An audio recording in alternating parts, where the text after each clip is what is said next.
ערב טוב לכולם. רצון שהשיעור הזה יהיה לעילוי נשמת מרת אמי מרים בת הינדה, רוח ה' תחיה בגן עדן. כותב דוד המלך בתהילים, תהילים קל"א: שיר המעלות לדוד, אדוני לא גבה ליבי ולא רמו עיניי ולא הילכתי בגדולות ובנפלאות ממני. אם לא שיוויתי ודוממתי נפשי כגמול עלי אמו, כגמול עלי נפשי. הפסוק הזה יש בו כמה שאלות. קודם כל, מה הקשר בין התחלת הפסוק לבין העניין של הגמול הזה? דבר שני, למה כגמול הראשון זה כגמול בשווה, כגמול עלי אמו, ואילו הגמול השני זה כגמול עלי נפשי. מה זה בין הגמול הראשון לגמול השני? אומר הרד"ק על הפסוק הזה, קודם כל, שיוויתי ודוממתי, שמתי אותה, את נפשי, כגמול עלי אמו. זאת אומרת, מה זה גמול? גמול זה ילד שינק, ובאיזשהו שלב הוא נגמל מהיניקה. לגמול הזה יש יתרון וחיסרון. היתרון שלו שהוא נגמל משדי אמו. החיסרון שלו שהוא פתאום מתחיל להרגיש ג'בר, אבל מכה הכי קטנה הוא רץ לאמא שלו עוד פעם. זאת אומרת שהוא נמצא באיזשהו מין שלב ביניים שבין אחד שהוא נצרך לאמא שלו לגמרי, ולעומת זאת הוא לא לגמרי עצמאי, אלא הוא נמצא באיזשהו מין שלב כזה של בין לבין. כמו שבכל הבריאה תמיד יש שלב בין לבין. למשל, בין דומם לצומח יש את האלמוג, בין צומח לחי היה פעם איזה מין חיה כזו שהייתה נקרא אדני השדה, שהייתה אומנם חיה אבל הייתה מחוברת בטבורה לאדמה, ואם הייתה חותכת החוט טבור הזה אז היא הייתה נפטרת, מתה. ובין החי למדבר יש את הקוף וכן הלאה. תמיד צריך להיות בין שלב לשלב איזשהו שלב ביניים.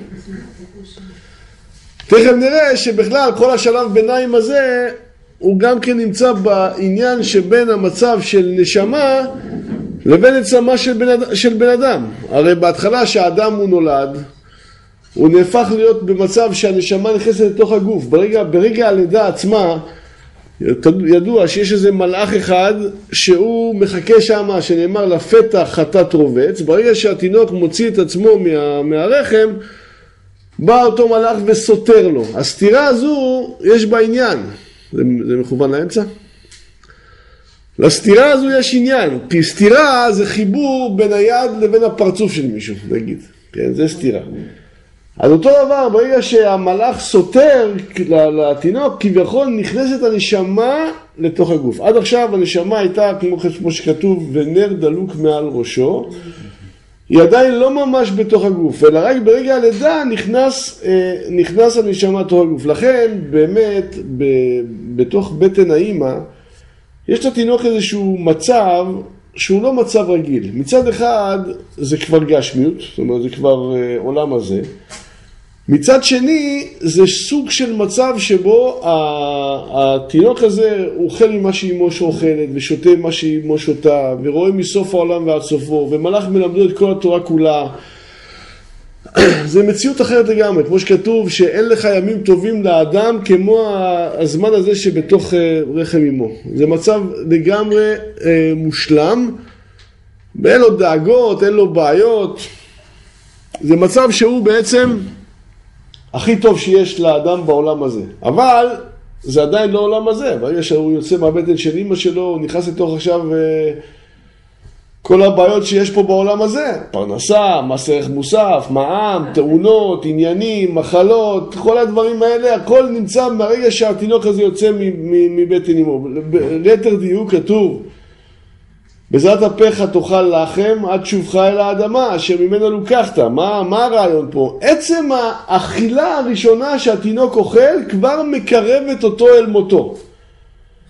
מדוע? מפני שהגוף בנוי חלולים, צינורות, נקבים, וברגע שהאדם מתחיל לאכול והמאכל הוא כבר לא ברמה רוחנית ולא ברמה זיכוכית כמו שהיה בזמן שהאדם הראשון אכל מגן עדן, לכן מה שנוצר במצב הזה זה שהכל מאכל ומאכל שאדם אוכל משאיר איזשהו שארית, השארית הזו מתחילה לסתום את הצינורות. לכן ברגע שהתינוק אוכל הוא כבר מתחיל למות, וזה מה שהתורה אומרת, בזעת אפיך תאכל לחם עד שובך אל האדמה. זאת אומרת עצם האכילה כבר גורמת למיתה של האדם. אז אם כן יוצא שעצם המציאות ברחם האמא זה איזה מין סוג של שלב ביניים שבין מצב רוחני לגמרי לבין מצב של פה בעולם הזה שבו מחובר נשמה בגוף. להסביר יותר את הדבר, ידוע שהנשמה שנמצאת בעליונים היא נמצאת במקום שנקראת גוף.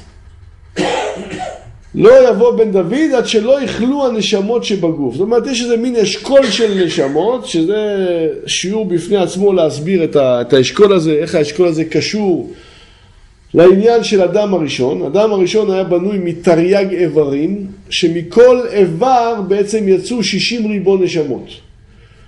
כשחטא אדם הראשון זה חולק עוד פעם לתרי"ג דה 60 ריבון. ובעצם כל נשמה היא בעצם באה מאיזשהו איבר מסוים, היא שייכת לשורש של אותו דבר. השורש בהתחלה היה תרי"ג מחולק ל-60 ריבו, כיוון שזה היה אחרי החטא, היה חשש, הרי ברגע שאדם הוא שייך לאיזשהו שורש נשמה, אז הוא מזיק את השורש נשמה כאשר הוא חוטא. והוא נותן שכר לשורש נשמה כאשר הוא עושה מצוות. כיוון שהאדם יותר נטה אל החטא, אז יוצא מצב שכל נשמה שהייתה פה היא מועדת לעשות נזק בשורש שלה. וכיוון שאם השורש גדול מדי, אז הוא עושה נזק גדול מדי, הקדוש ברוך הוא חילק את השורש לעוד תרי"ג.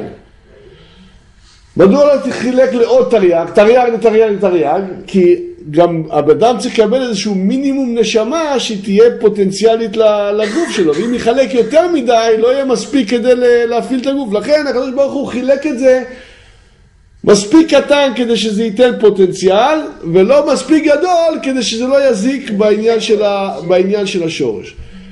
בכל אופן, כל נשמה יש לה את השורש הרוחני שלה, והיא בעצם צריכה לרדת לעולם כדי לתקן את אותם בחינות. כאשר היא נמצאת באשכול, טוב לה. היא נמצאת במצב שהיא רואה מסוף העולם ועד סופו, היא נהנית מזיו השכינה, ואז בא הקדוש ברוך הוא ואומר לה, טוב נשמה יקרה, את צריכה עכשיו לרדת לעולם הזה. בא שם ואומר, רגע, ריבונו של עולם, טוב לי פה, עזוב אותי, מה אני צריכה את העולם הזה? אני לא רוצה. אומר לה הקדוש ברוך הוא, דעי לך.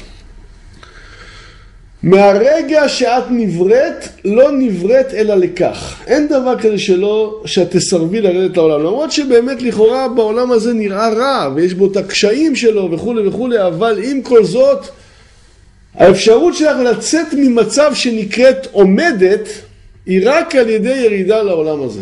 שנאמר, ונתתי לך מהלכים בין העומדים האלה. זאת אומרת, רק כאשר האדם היה פה, וחווה ניסיונות, ועבר את מה שעבר פה בעולם הזה, אז בעצם האדם הזה יכול לקבל איזשהו עילוי בדרגה. זאת אומרת, הנס הוא מלשון להתנוסס. רק הנס יכול לנוסס ולעלות ולהרים את הרמה של הנשמה. בלעדי הניסיונות, נס מלשון ניסיונות, אין לאדם אפשרות להתרומם מהדרגה. זאת אומרת, אם היינו מבינים את החשיבות של ניסיונות, היינו מבקשים ניסיונות. אלא שאנחנו אומרים לקדוש ברוך הוא, ריבונו של עולם, אל תביא לנו לידי ניסיון ולא לידי ביזיון. למה? אם תביא לנו לידי ניסיון, שמא נגיע לידי ביזיון. זאת אומרת, בעולם הזה הסיכוי יותר גדול שנגיע לידי ביזיון מאשר נצליח לעמוד בניסיון. לכן אנחנו לא רוצים ניסיון, אבל באמת הצדיקים יודעים שהניסיון הוא בעצם מרים אותם ומרומם אותם, עד כדי כך שצדיקים ביקשו ניסיונות. אמר דוד המלך ברוך הוא, תנסני בחד כליותיי, תנסה אותי, אני רוצה לראות אם אני יכול לעמוד בדברים האלה. אמר לו, חייך שאני אנסה אותך בדבר שילד קטן יכול לעמוד בו ואתה לא תעמוד. היו צדיקים, יש מעשה בגמרא, שרצו לראות את העוצמה הרוחנית שלהם, נכנסו בשוק של זונות. רצו לראות אם יצליחו לפתות אותם או לא. הגמרא מספרת שהם כל כך פחדו מהם שהם ברחו כולם לתוך הדירות ואף אחד לא היה בחוץ. הם לא היה אפילו שם ניסיון. בכל אופן, לעניין שעושימו למה שאומר הרד"ק, פירוש שיוויתי ודוממתי, שמתי אותה את נפשי כגמול עליה.